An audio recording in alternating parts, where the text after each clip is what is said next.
제가 지난 시간에 비만도와 활동량에 따른 하루 필요 열량표를 올려드렸습니다. 사실 이거 다이어트 필수템이에요. 다이어트 하시려면은 열량 계산 꼭 필요하죠. 필수템. 근데 다이어트 하시면 비만 자체도 좋아지지만 비만과 연관된 지방간, 당뇨병과 같은 대사성 만성 질환도 좋아집니다. 그래서 열량표를 올려서 내친 김에 다이어트 열량 계획도 좀 해드릴까 하는 생각으로 이번 동영상을 준비했습니다. 안녕하세요, 여러분. 네, 건강한 생활 방식입니다. 그래서 오늘은 지속 가능한 체중 감량을 위한 열량 계획하기라는 주제로 말씀을 드려볼까 합니다. 저는 체중 감량을 많이 해드리는데요. 체중 감량 위해서 내원하시는 고객님들도 많으신데, 제가 목표로 두는 건 단시간에 많은 체중을 빼는 게 절대 아니에요. 그렇게 접근하지 않아요. 체중 감량은 항상 생활 습관 교정과 같이 가거든요. 생활 습관 개선. 체중 감량 자체보다 더 중요한 게 생활 습관 개선이에요. 그래서 시간을 두고 생활 습관을 차근차근 개선해 나가다 보면은 이제 체중을 감량한 다음에 체중이 감량될 수밖에 없는 이제 우리가 목표하는 체중이 유지될 수밖에 없는 그런 생활 습관에 다다르거든요. 그러면 요요도 오지 않고 굉장히 안정적으로 유지되면서 살 너무 갑자기 빠져서 뱃살 늘어지고 그런 현상도 없어요. 대신 저는 굉장히 천천히 빼는 편이에요. 1년에 한 10kg 정도? 요 정도? 네. 자, 이제, 체중 감량을 위해서 목표를 세우시는데요. 목표는, 가능한 현실적으로 무리하게 하시지 마시고요. 현실적으로 내가 정말 실천할 수 있는 정도, 그리고 지속 가능하게.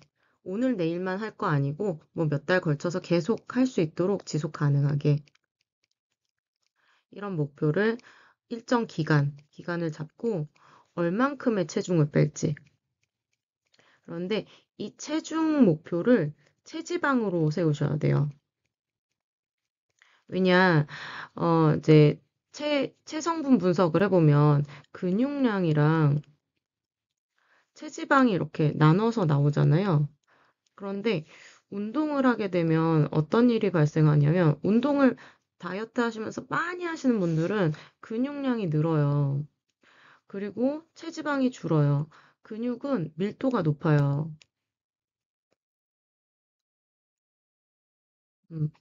그래서 이제 운동을 하면서 근육량이 늘어나면 얘가 체중 증가의 원인이 될 수 있어요.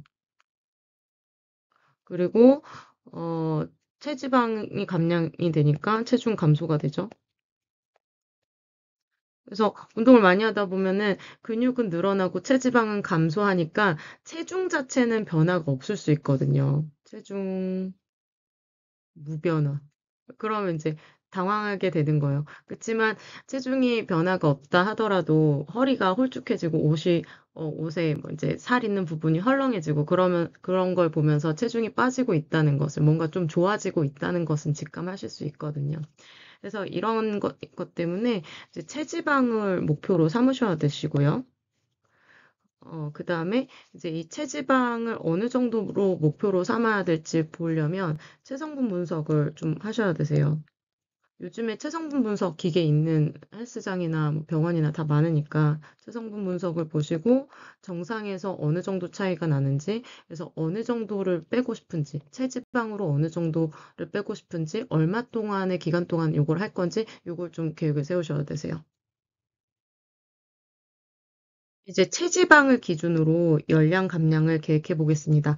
열량을 계산하려면 이제 체지방의 무게가 몇 킬로칼로리에 해당하는지를 알아야겠죠. 체지방 1kg는 몇 킬로칼로리에 해당하느냐, 몇 킬로칼로리의 지방이 들어가 있느냐, 이걸 알아야 돼서 챗GPT한테 물어봤어요. 체지방 조직에서 순수 지방의 비율을 알려줘. 이렇게 물어봤더니, 체지방에서 순수 지방의 비율은 약 80에서 85%라고 합니다. 즉, 1kg의 체지방에는 대략 800g의 순수 지방이 있대요. 이거 그림으로 보면 조금 더 명확하게 보여요. 지방 조직이 지방 조직이 이렇게 우리가 빼고 싶은 지방 조직은 이 내장 지방이잖아요.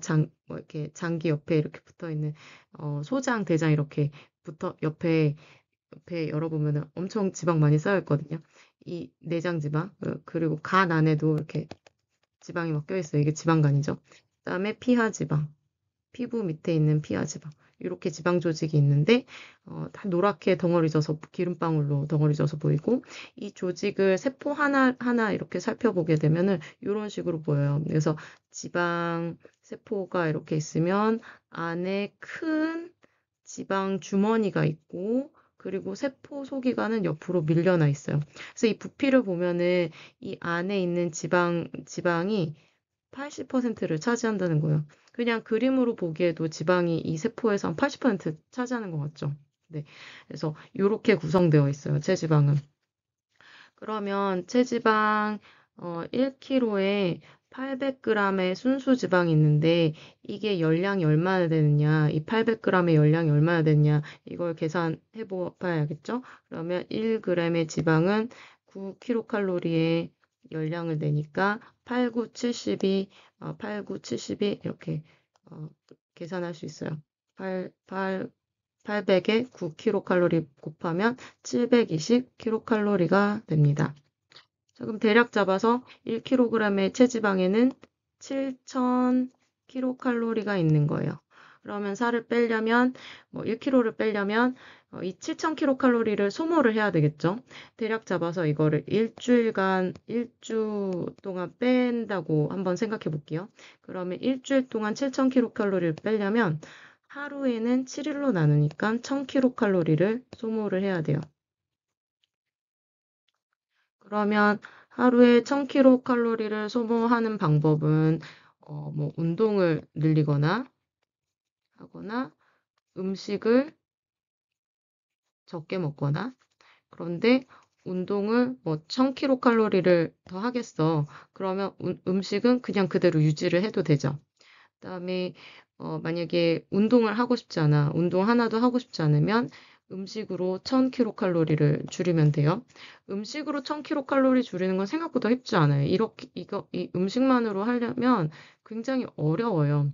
자, 그리고 이거 나눠서 운동으로 500kcal를 태우고 음식으로 500칼로리를 태우겠어. 이렇게 해도 괜찮죠. 이거는 의지가 있으면 가능할 것 같아요. 그렇지만 이제 매일 해야 되기 때문에 이것도 쉽지는 않거든요. 그래서 보편적으로 비만 치료 가이드라인에 어떤 정도를 추천을 하냐면 하루에 500kcal, 2000kcal 말고 500kcal를 태우는 것을 보통 가이드로 많이 합니다. 그러면 하루에 500kcal를 태우게 되면 일주일에는 어떻게 되냐면 0.5kg를 뺄 수 있는 거예요. 자, 그럼 일주일에 0.5kg만 빼고 오세요. 이렇게 말씀드리거든요. 이거 되게 쉬워 보이죠? 그러니까 할 가능성이 높아요. 이거 되게 우스워 보이잖아요. 일주일에 500g 빼는 거. 근데 이게 정말 우습지 않은 이유가 이게 한 달이면은 2kg가 되고요. 이거를 1년 동안 지속하게 되면은 24kg가 돼요. 무려. 엄청나죠? 물론 이거를 이제 1년 동안 지속해서 하기는 정말 어렵겠죠? 그렇지만 이렇게 뭐 낙숫물이 돌을 뚫는다? 그런 말 있잖아요. 그런 식으로 이게 일주일에 0.5kg이 되게 적어 보이지만 이게 지속하면 굉장한 효과를 낼 수 있습니다. 근데 실제로 제가 이렇게 목표를 드려도 잘 하시는 분들도 체중 감량을 잘 하시는 분들도 1년에 어느 정도 뺏어 오시냐면 1년에 10kg 정도 뺏어 오세요. 이 정도 하면은 진짜 잘하는 거예요. 왜냐면 우리가 체중 감량만 하면서 사는 게 아니잖아요. 일도 해야 되고, 가끔씩은 업무가 되게 바빠져서 체중 감량 돌볼 틈이 없고, 스트레스 받으면 사실 좀 먹어야 되잖아요. 그런 부분도 있고, 어떤 때는 몸이 안 좋아요. 아파요. 그럼 아프면은 뭐 감기 걸리고 아프고, 뭐 배탈 나고, 그러면 그냥 이제 뭐 체중 감량하면은 몸에 더 스트레스이기 때문에 체중 감량하는 게 더 도움이 되지 않을 수가 있어요. 이런 여러 실제 상황들이 발생하기 때문에 1년에 10kg 정도 빼면은 굉장히 잘하는 겁니다. 1년에 10kg 우습게 보지 마세요. 이 체중 감량은 하루 이틀 하고 끝나는 게 아니에요. 1년, 2년, 3년 쭉 갈 수 있어. 그러면 2, 3년에 걸쳐서 20kg, 30kg 이런 식으로 계속 뺄 수 있고 이게 이제 이런 속도로 빼다 보면은 천천히 지속적으로 가는 거기 때문에 몸에 부담이 없어요. 몸에 부담이 없고요. 그리고 이제 그 백가죽 늘어지는 이런 현상 있잖아요. 그런 것도 없어요. 아주 천천히 하기 때문에 몸이 잘 따라와요. 네. 그래서 저는 요런 속도를 추천을 드립니다. 그래서 500kcal를 이제 뺀다고 하면 이거를 음식이랑 운동에 나눠주시면 되세요. 뭐 나는 음식으로 하루에 200kcal를 줄이고 운동으로 300kcal를 빼겠어. 이렇게 하시는 분들도 계시겠고, 바꿔서 음식으로는 한 300을 빼고 운동으로는 200을 빼겠어. 음식으로 400을 빼고 운동은 한 100만 하겠어. 이런 식으로 이제 여러분들이 본인의 상황에 맞게 이것을 결정하시면 되세요. 먼저 음식의 경우에는 칼로리를 좀 다 카운트를 해보세요. 내가 줄일 수 있는 포션은 어디 있는지, 줄이지 못하는 건 어디 있는지, 그래서 줄일 수 있는 걸 줄이세요. 아까 말씀드린 대로 밥이 좀 제일 만만해요. 한국 사람들은 밥을 많이 먹기 때문에 밥을 타겟으로 할 수가 있어요. 햇반의 영양 정보를 사용하겠습니다. 흰쌀밥을 드신다면 한 공기에 300kcal가 들어있어요. 그러면 하루에 세 공기를 드셨다면 한 공기를 빼면은 300kcal를 줄일 수 있죠. 이렇게 밥의 양을 줄일 수도 있고 밥의 종류를 바꾸는 방법도 있어요. 저- 새로 출시된 그 햇반이 있더라고요. 아산병원 굉장히 저도 좋아하고 존경하는 교수님인데, 아산병원 노년내과 정의원 교수님께서, 어, 만드신 햇반인 것 같아요. 햇반 렌틸콩 현미밥이라는, 새로운 햇반이 있었습니다. 이 영양 정보를 보면은, 이 한 개당 265kcal예요. 그럼 보시면, 이거 두 개 비교해 보시면, 칼로리 차이가 얼마나 나냐면, 음, 대략 50kcal 정도 나죠. 그래서 밥 종류만 바꿔도 50kcal를 감량할 수 있고, 이걸 하루 세 끼로 나눠서 하루 세 끼를 합하면 하루에 150kcal를 밥만 바꿔도 그냥 밥을 단순히 바꾸는 것만 해도 150kcal를 줄일 수가 있는 거예요. 근데 또 이렇게 할 수도 있죠. 밥을 원래 세 공기 드시던 거를 두 공기로 줄이면서 그러면서 종류도 바꿔요. 쌀밥에서 흰쌀밥에서 렌틸콩밥으로 같이 바꾸는 거예요. 이렇게 바꾸면 세 공기 먹을 때 이제 900kcal 먹던 거를 대략 이거 250으로 계산을 하면은 두 공기로 줄이면 500kcal가 되잖아요. 그러면 여기서 벌써 400kcal를 줄일 수 있는 거예요. 자, 그러면 앞에서 하루에 500kcal만 줄이면 500kcal 줄이는 게 가장 온건하다고 했는데 벌써 밥 종류만 바꿔도 400kcal가 줄죠. 그러면 운동으로 하루에 100kcal만 줄이면 되는 이런 상황이 됩니다. 맛만 바꾸면 되니까 참 쉽죠. 그리고 뭐 햇반을 굳이 사 드시라는 그런 말씀 아니고 이 성분 보시면 렌틸콩 현미밥 만들어 드실 수 있어요. 이 성분 보면 원재료명 및 함량에 보면 렌틸콩이 43% 들어가 있고 귀리 17.3%, 현미 17.3%, 백미 17.3% 이대로 그냥 지어서 드시면 되는 거예요. 네. 자, 그러면 운동으로 100kcal를 이제 남은 걸 빼야 되잖아요. 그래서 100kcal를 빼려면 어느 정도의 운동이 필요한지 대한당뇨병 학회에 잘 나와 있는 이 표를 가져왔어요. 이 표에서 이 칼로리라고 표기되어 있는데, 칼로리라고 얘기하는데, 이게 사실 킬로칼로리인데,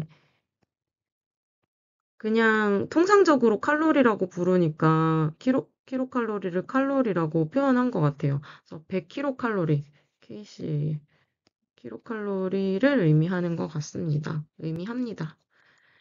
네, 그래서 100kcal 뺄 수 있는 운동은 굉장히 다양하게 있어요. 멈춤해놓고 좀 찾아보세요. 여러분들 실제로 하시는 운동 어떤 게 있는지.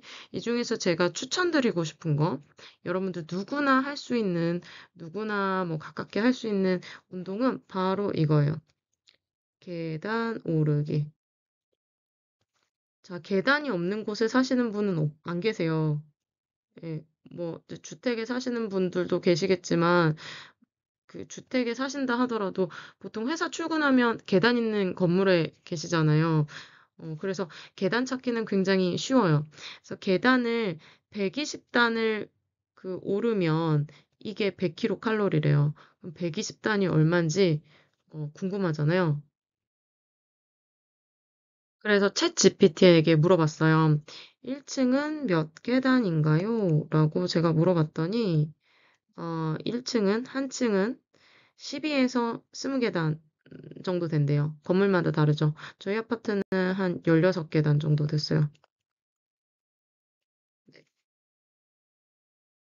그러면 120계단을 12에서 20으로 나누게 되면 대략 6에서 10층 정도 되거든요. 그러면 운동 이제 하면 되죠. 6층이나 10층 정도를 그냥 올라가면 100kcal를 소모하는 거예요. 6층에서 10층 올라가는데 시간 얼마 안 걸리거든요.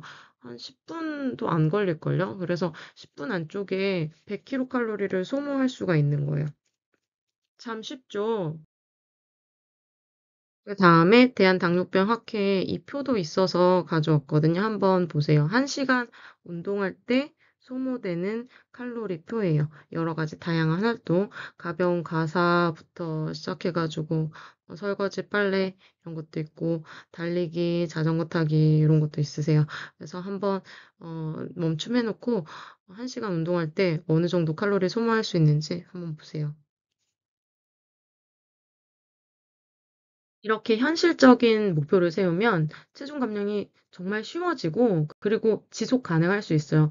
사실 다이어트는 어 저는 평생 해야 된다고 생각해요.